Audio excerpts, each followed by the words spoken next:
It's been almost 50 years since Ford started kicking around the idea of going after the 20-something baby boomers with a small, fun, 2,500-pound sports car built from off-the-shelf parts. In 1964, the Ford Mustang was born, creating the pony car segment.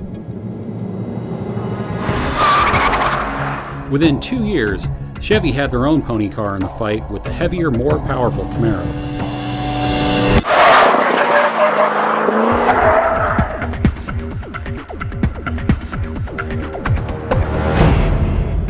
The current king of the pony car corral is Ford's lightweight track fighter, the Mustang Boss 302 Laguna Seca edition. Under the hood is a hot-rodded version of the 5-liter Coyote V8, also found in the Mustang GT. With a new intake manifold, forged pistons, and high-lift cams, the high-revving naturally aspirated engine puts out 444 horsepower and sounds like a 1970s car chase all the way up to its 7,500 RPM redline. The engine, however, is not the real draw of the Laguna Seca. Ford has stripped weight out of the car, with the most obvious concession being the lack of a back seat. In its place is a giant metal shock tower brace so cool it couldn't possibly be covered with carpet. Chevy has taken a different approach to the ultimate pony car and in the process will likely redefine the segment.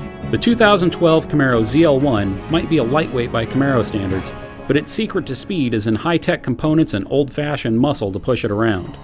Under its carbon fiber vented hood is a supercharged 6.2-liter V8 cranking out a staggering 580 horsepower.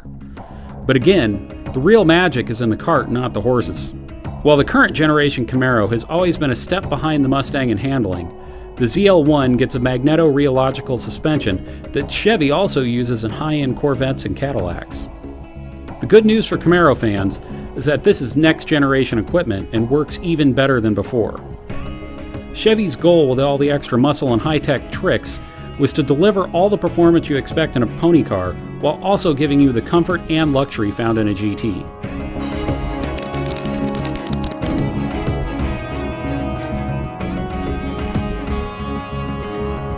To find out if old school can beat the new cool, we headed out to Indy Motorsports Ranch in Arizona for track time around their road course to see which pony is best at Express.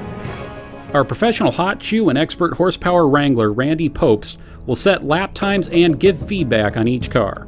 Place your bets, it's time to run them.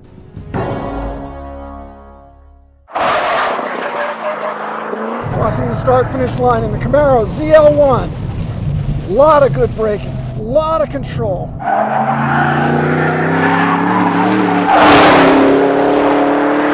Well balanced in a long sweeper, I can put it right where I want it. Was I driving with one hand? And the brakes are working. Into the sweeper.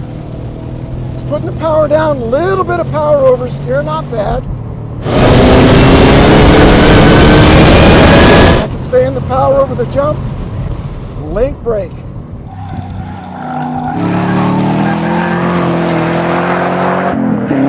I like the braking. Very powerful, lots of control. Low grip hairpin left.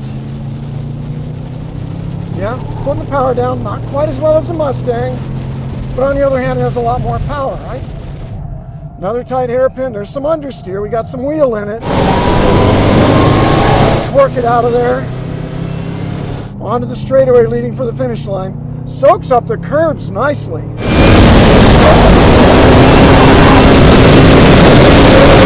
90, 100, 110. Finish line. A lot of confidence. I think it's pretty bloody fast. Start finish line in the Mustang Boss Laguna Seca. Not much confidence in the braking.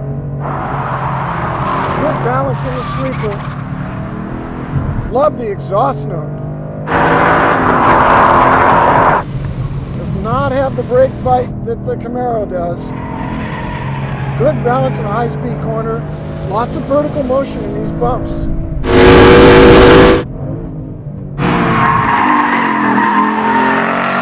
Little understeer into the hairpin. Puts power down well coming off a corner. Not enough brake bite. Get the thing to stop. Cornering balance is excellent. Really like it. Dances around more than the Camaro. Now to the hairpin. There's that understeer, but we saw that in the Camaro too. Last corner. Little entry understeer. Good traction on exit. Doesn't like the curbs too much. She jumps around on those bumps. Wow! Across the finish line. We're home. The Mustang was my favorite American muscle car until today.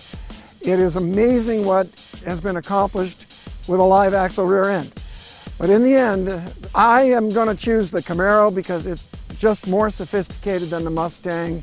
It's faster, more powerful, and the brakes are a much better package. Randy's driving evaluation of the two cars is backed up by lap data collected over 2 days of driving. The Camaro is constantly pulling away in braking zones and even mid-corner. There are only 2 spots on the track where the Mustang can pull any time back on the Camaro. One is the slowest corner on the track, where the lighter weight Mustang is able to deal with the inherent understeer slightly better. The other area is a sweeping right corner with a crest right at the apex. All the extra momentum in the heavier Camaro wants to carry it right to the outside of the track, and the Mustang just seems to tuck in a little more.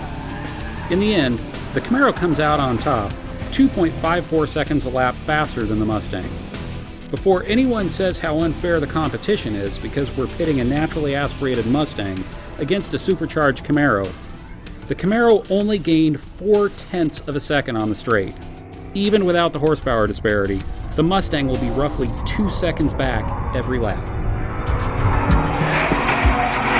The Camaro clearly came out on top of this fight. Although the Boss 302 is arguably the best Mustang ever built, it just feels and performs like it's a generation behind. Before the ZL1 came along, the Boss 302 defined the pony car class. Supercharged or not, it was the benchmark. It's lightweight, powerful, driver-focused, and fun to drive. But it is simply outclassed in this competition. The Camaro ZL1 is now the benchmark for a new generation of pony car. Supercar levels of performance with the daily driving comfort of a GT wrapped in a nostalgic package. But this isn't over. To ruffle Chevy's feathers during the Camaro's coming out party, Ford announced the updated 650 horsepower GT500 at the 2011 Los Angeles Auto Show. When we finally get our hands on the 2013 GT500 and the Camaro ZL1 at the same time, we will find out who is the new king of the corral.